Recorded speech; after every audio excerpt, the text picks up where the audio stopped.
Folks, the greatest illusionist alive is Satan himself, and when he puts his illusions to work, they tell quite a story. And in this case, the story you're being told is a devastating lie. So significant that when you see the truth, it'll blow your mind. So hold on to the seat of your pants. This one is eye-opening. Okay, folks, let's get into this one. I'm going to just say this. This one is just terribly disgusting.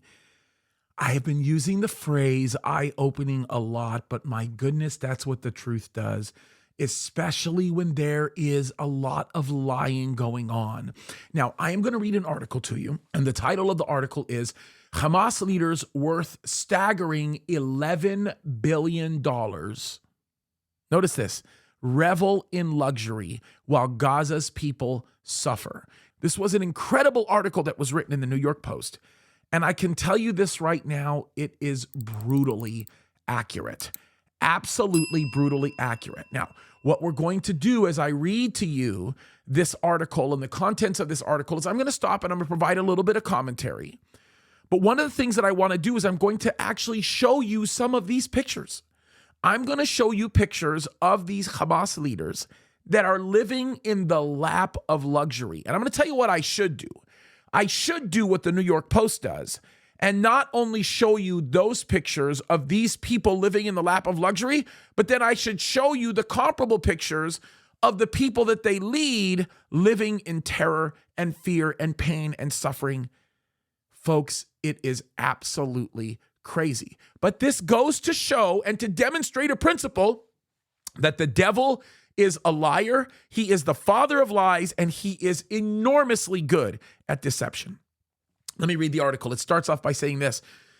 While their people languish in poverty and are treated as human shields, the leaders of Hamas live billionaire lifestyles. By the way, this is very true. We know this to be the case because we have lots of indicators, and what's even more true and more astounding to me is they hold their billions in banks that can absolutely be sanctioned, where their assets can be frozen. But yet we're not doing anything about it because these people have done such a remarkable job at the function of propagandizing that it seems as though so many are blind and so many have been blinded by these lies. So it is a very true statement. Look what it says. It says the terror groups 3 top leaders alone are worth a staggering $11 billion between them and enjoy a life of luxury in the sanctuary of the Emirate of Qatar. By the way, that is very true. They live in Qatar, okay? They're not anywhere near or close to Gaza. They're not anywhere near or close to Egypt. They're not anywhere near or close to Israel, period.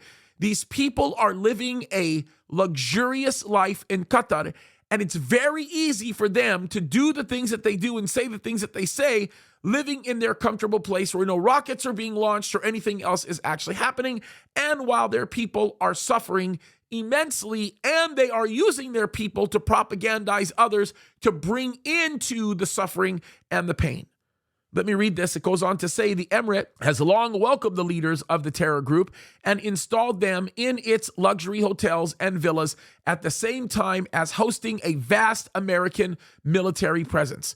And that is not wrong either, folks. Yes, a vast American military presence. Think about that. The same people who say death to the Americans, the same people who continue to revel in the idea that they are freedom fighters are the same people that continue to walk in cooperation with the very people they call their enemies, which, by the way, brings a whole other set of issues to the table. Let me read the next paragraph. It says, now Republican Tennessee Congressman Andy Ogles is sponsoring a bill that would strip Qatar of its status as a key U.S. ally. The Post has learned unless it kicks out the Hamas leadership. So that's good. I'm glad that we're taking some kind of initiative to force one of our allies to kick these terrible terrorists out of their country. Very interesting what's happening here. The terrorist group, which is responsible for the anti-Semitic October 7th massacre of more than 1,400 innocent civilians in southern Israel, continues to hold 200 hostages in Gaza. This is a fact that we already know. And folks, I just want to stop for a second before I continue to read this article to show you some of these pictures. And I want you guys to see this because It is absolutely terrible, okay? It is absolutely terrible. Understand this, folks. The Hamas runs an office in Qatar's capital, okay, in Doha. I want you to understand that. And the leaders, 3 leaders specifically, are living a very luxurious lifestyle that is over there. And I think that it's very important to understand that, right? Very specific to know how ugly this actually is, right? The leaders that you actually see in these pictures are those that are either the sons of or they themselves, these 3 men, right? Ismail Haniyah, Musa Abu Marzak, and Khalid Mashal. And I want everybody to understand this because this is very, very, very important, okay? They run their operations in the lap of luxury, okay? I mean, you can see these pictures. Look at the just the luxury hotel that these people are living in, right? Look at all of the things that are going on. And I want to show up. I really would like to do this. I'm going to put up this map. And in this map, it actually shows where the Gaza Strip is in relationship to Qatar. And I think that it will better help you understand the relationship between the two so that you might better appreciate how absolutely insane this absolutely is. Okay? It's crazy. It's absolutely crazy. Look what it goes on to say. It says, Haniyah, 61, the head of Hamas's Politburo, was prime minister of all of Palestine following elections in 2006, though he was booted from office a year later. He continued to rule the Gaza Strip until 2017 before ending up in Qatar. Now, Haniyah, a father of 13, wow, that's crazy.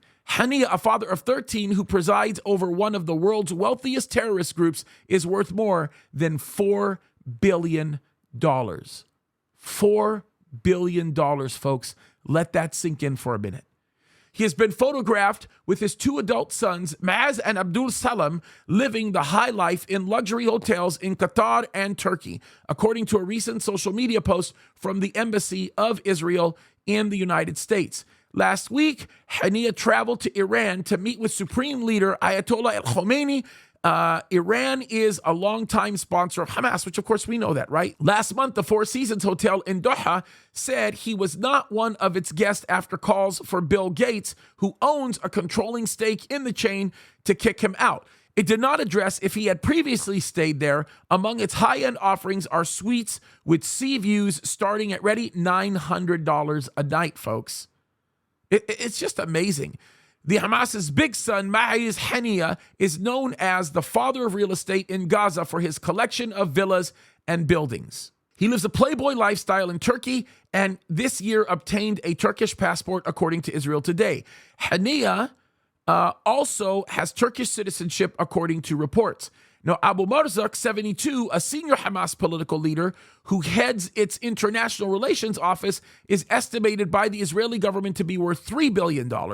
He has a master's degree in construction management from Colorado State University, folks, and was detained in New York when U.S. immigration authorities found his name on a terrorist watch list in 1995. And Mashal, age 67, who issued a global threat against Jews after October the 7th, atrocities, is worth more than $4 billion, according to the Israeli government. The presence of Hamas leaders in Qatar has long been justified by the emirate as part of its support for turning the terror group into a responsible governing power, according to a report from the Foundation for the Defense of Democracies.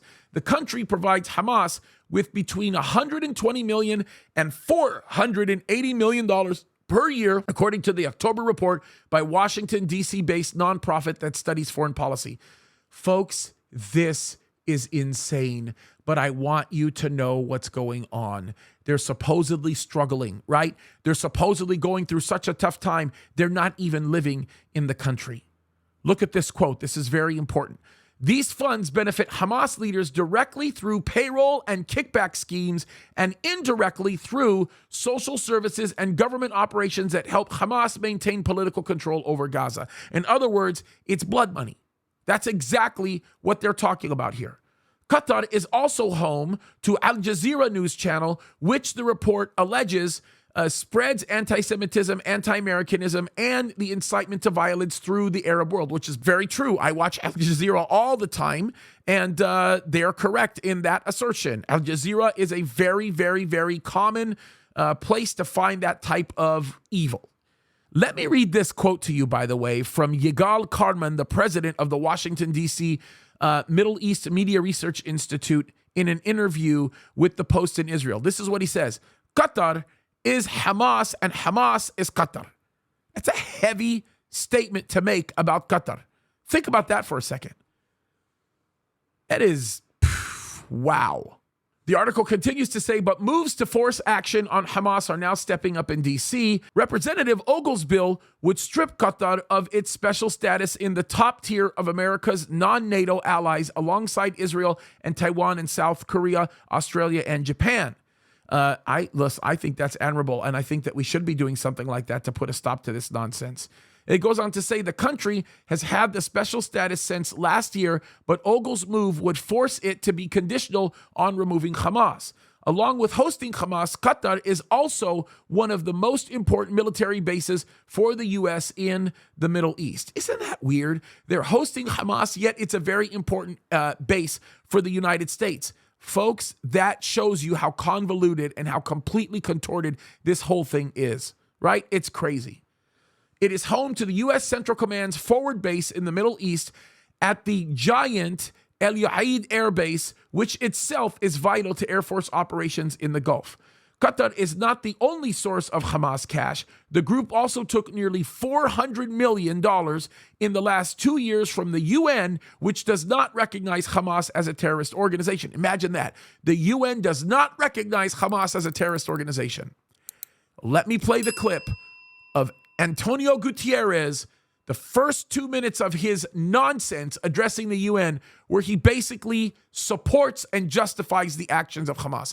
Listen to what he says here. Excellencies, the situation in the Middle East is growing more dire by the hour.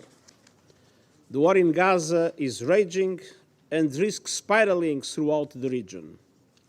Divisions are splintering societies, tensions threaten to boil over. At a crucial moment like this, it is vital to be clear on principles, starting with the fundamental principle of respecting and protecting civilians. I have condemned unequivocally the horrifying and unprecedented 7 October acts of terror by Hamas in Israel. Nothing can justify the deliberate killing, injuring, and kidnapping of civilians or the launching of rockets against civilian targets. All hostages must be treated humanely and released immediately and without conditions. And I respectfully note the presence among us of members of their families. Excellencies, it is important to also recognize the attacks by Hamas did not happen in a vacuum. The Palestinian people have been subjected to 56 years of suffocating occupation. Ugh. I get so upset every time I listen to that. But that is exactly the stand of the UN, and it's absolutely ugly. The United Nations Relief and Works Agency provided Hamas, listen to this, folks, $380 million since 2021, according to the FDD. Much of that cash came from, ready for this, the Biden regime, right? Which has provided $1 billion to the UNRWA since 2021. Now, since the UNRWA has long insisted it has no political screen on its aid, and since Hamas is viewed as a political party, we know with near certainty that our taxpayer dollars have been delivered into the hands of Hamas. That's a statement, right? That's what the FDD is actually saying.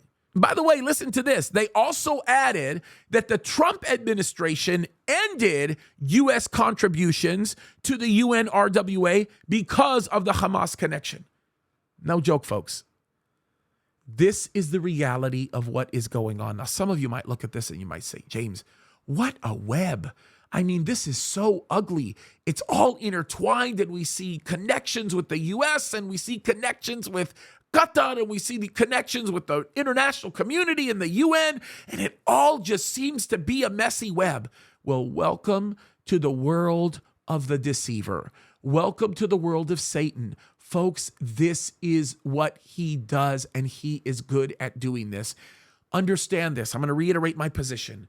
The reason why the enemy wants to destroy Israel is because if you don't have Israel, you don't have a Messiah. He tried to do it before the Messiah came the first time. He wants to destroy Israel because if you don't have Israel, you don't have an end time scenario.